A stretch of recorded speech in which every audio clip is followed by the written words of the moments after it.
j'avais envie de vous parler ce soir d'un tarot ô combien fantastique. The Animal Wisdom Tarot de Dawn Brunk, voilà, et illustré par Ola Liola. Alors, c'est un tarot que j'ai acheté dès sa sortie. Je crois que même que je l'avais précommandé en fait. Je crois que je l'avais payé 14 € et que maintenant il doit être à peu près à 16 €, il me semble. J'avais regardé la semaine passée. Et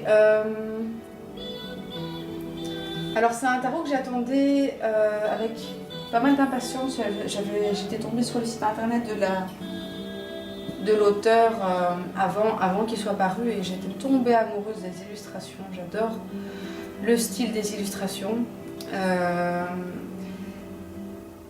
Et donc voilà, je l'avais précommandé et je l'attendais avec impatience. Et curieusement, quand je l'ai reçu, il m'a fallu quand même un certain temps avant de l'utiliser. J'étais pas du tout inspirée. Peut-être que j'ai été échaudée par les jeux animaliers que j'ai déjà, en fait, qui sont des oracles. J'ai un tarot aussi animalier, vous voyez, je l'ai acheté il y a quelques mois, je ne l'ai toujours pas utilisé non plus.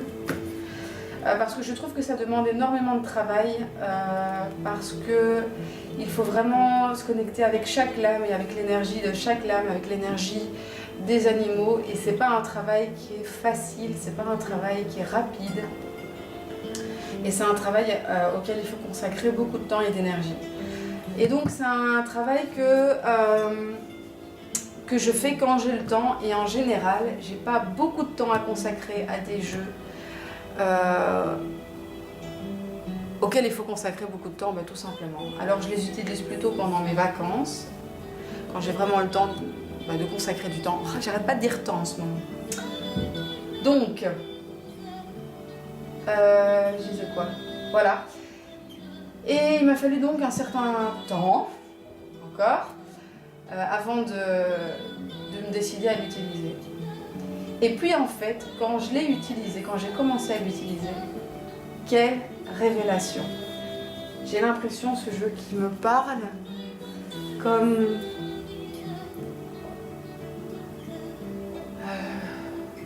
Enfin, il coule en moi comme du thé. Et il me parle super fort, super fort. Alors d'un point de vue pratique, il est donc dans un coffret en carton bien solide.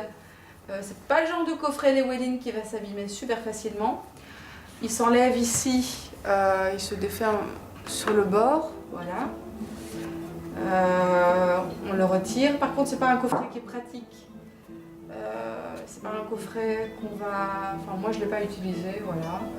De toute manière, quand je travaille avec un jeu, je le mets toujours dans ma pochette. Et donc, vous voyez ici, vous avez le jeu et dedans le petit livret, hop.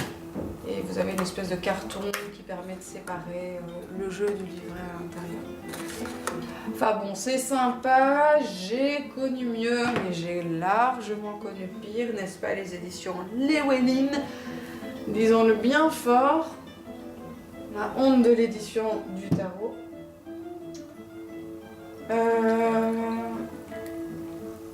Voilà. Alors, mais cette petite boîte, quand même assez sympathique. Donc le petit livret, petit. Là, on est loin des gros bouquins Llewellyn. C'est pas choquant du tout. Ici, on a 95 pages, tout en couleur. Et on a donc pour chaque lame une représentation de la lame en couleur. Et ici, quelques mots, quelques phrases sur la signification attribuée par l'auteur à la lame, qui est une signification tout à fait traditionnelle, mais j'y reviendrai après. Donc, on a ici, l'auteur explique pourquoi elle a décidé de créer un tarot avec des animaux. Elle explique un petit peu le principe des arcanes mineures et des arcanes majeures. Elle parle ici en quelques mots de l'énergie de manière générale de chaque suite et des lames de cours.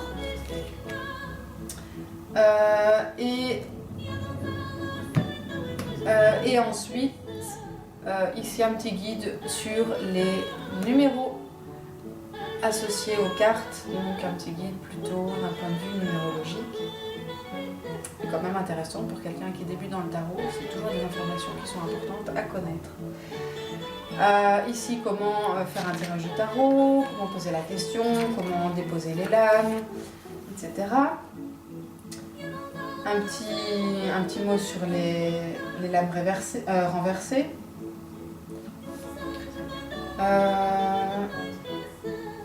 Et puis des petits tirages que je trouve très chouettes. Bon, ici, passé, présent, futur, classique.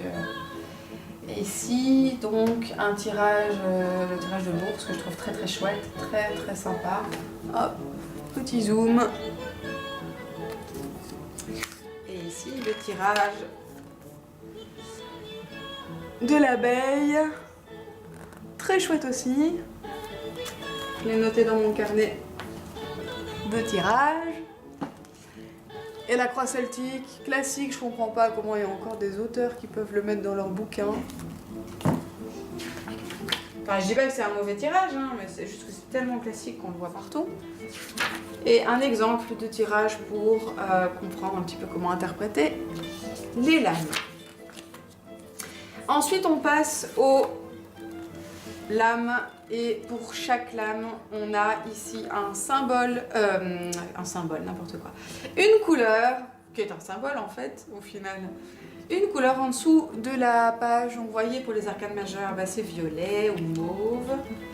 Ici, pour la suite de branches, c'est-à-dire la suite de bâtons, c'est un espèce de orange rougeâtre. Pour la suite des comment on appelle ça, coquillages, c'est-à-dire la suite des coupes, c'est une espèce de joli bleu un peu légèrement mauve. Pour la suite des fossiles, c'est-à-dire la suite de pentacles, on a du vert.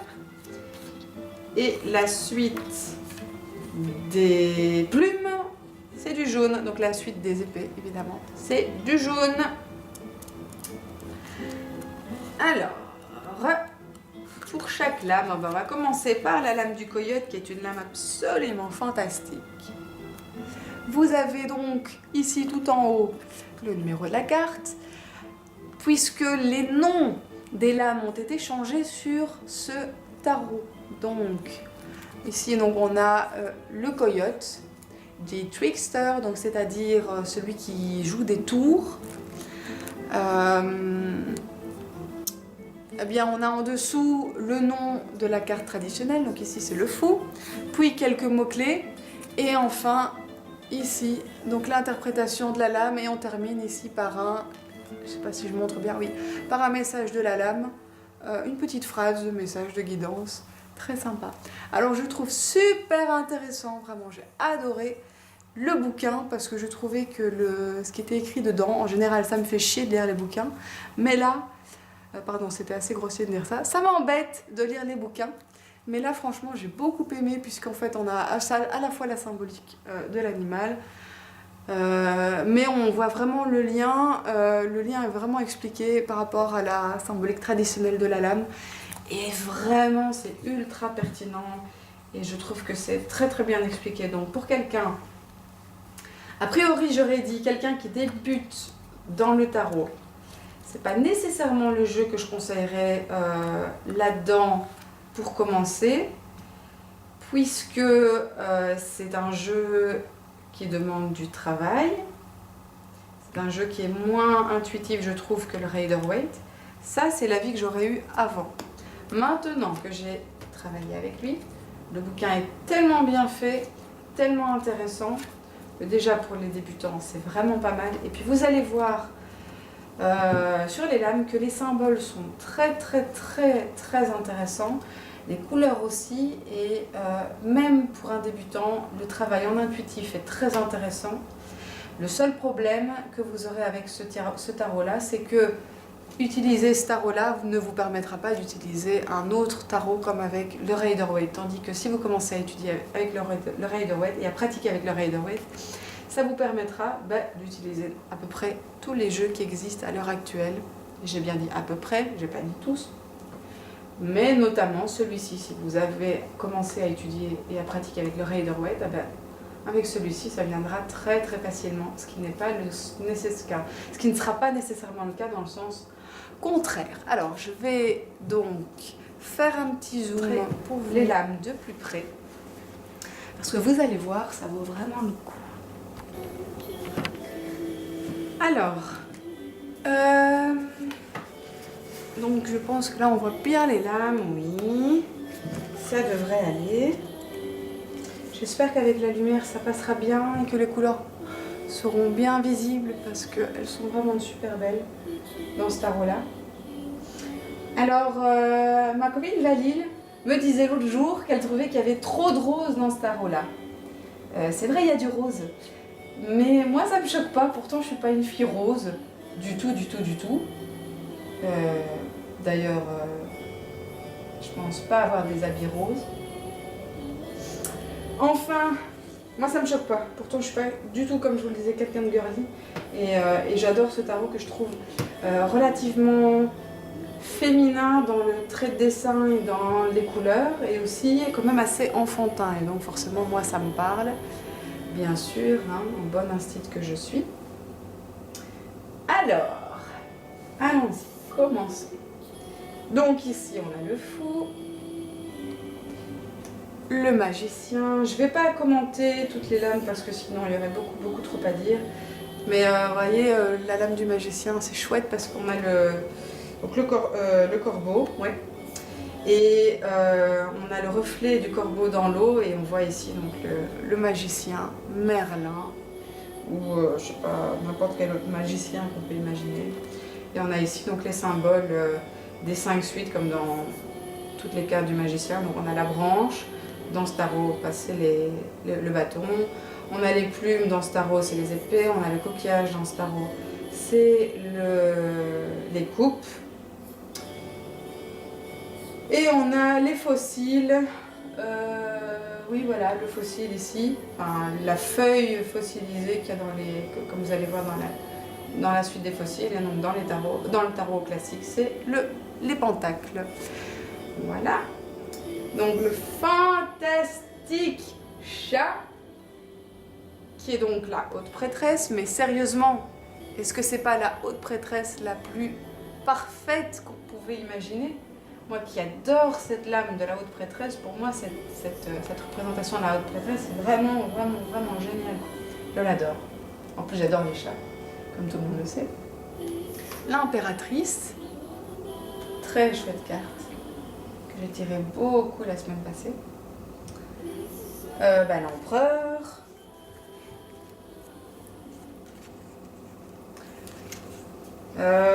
Ensuite ici on a le hiérophante. Voilà, les abeilles, les amoureux ou l'amoureux, avec des abeilles. Alors franchement, ce chariot, génial. Oui Valil, il y a du rose, c'est vrai, il y a du rose. Et le chariot, franchement, fantastique, je l'adore. Donc on a ici la force.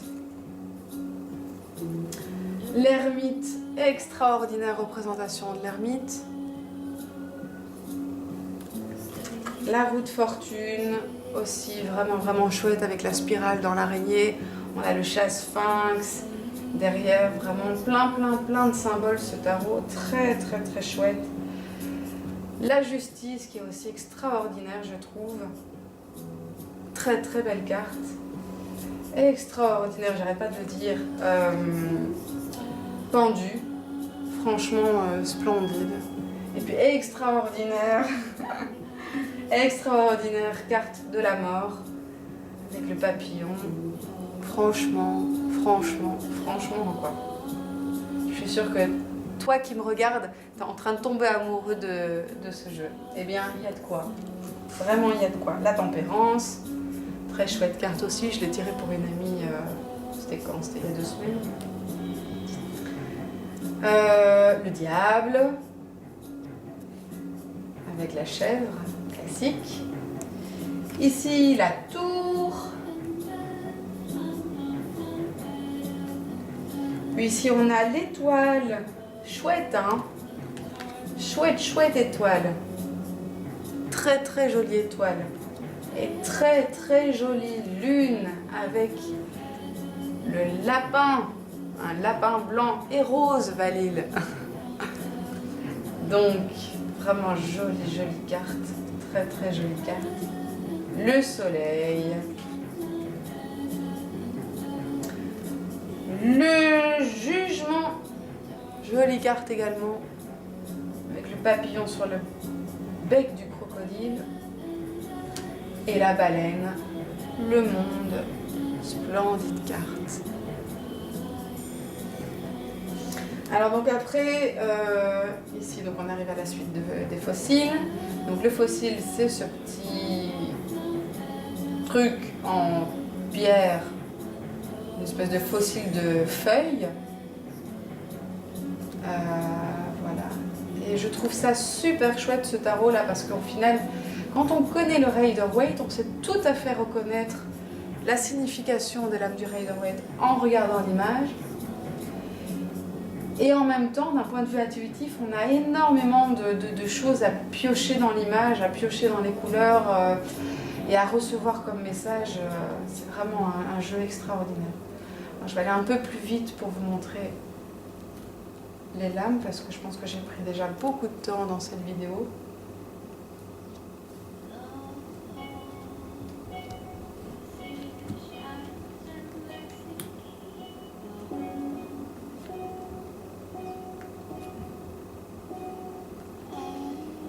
Donc, ici, la suite des coquillages, qui est en fait donc la suite des coupes, et qui est représentée ici par des personnages aquatiques.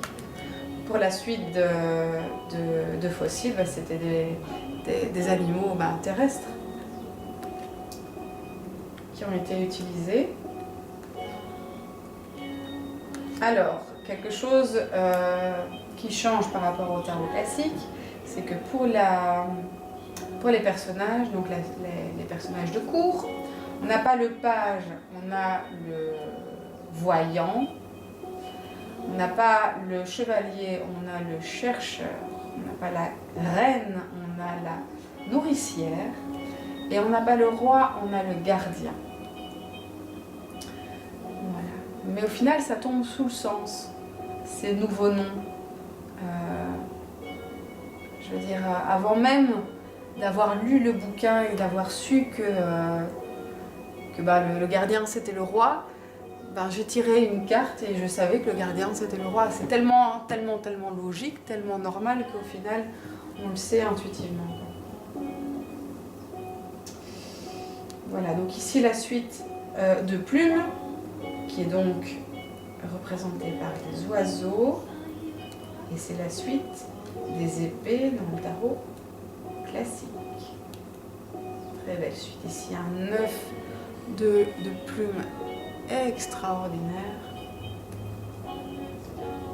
10 de plumes fantastique.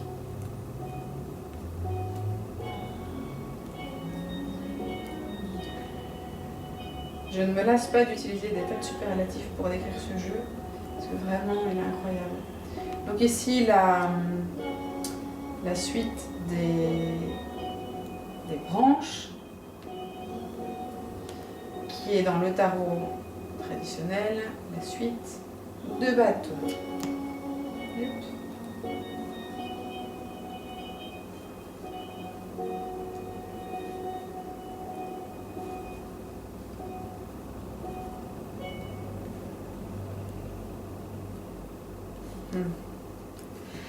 Et voilà pour le Animal Wisdom Tarot.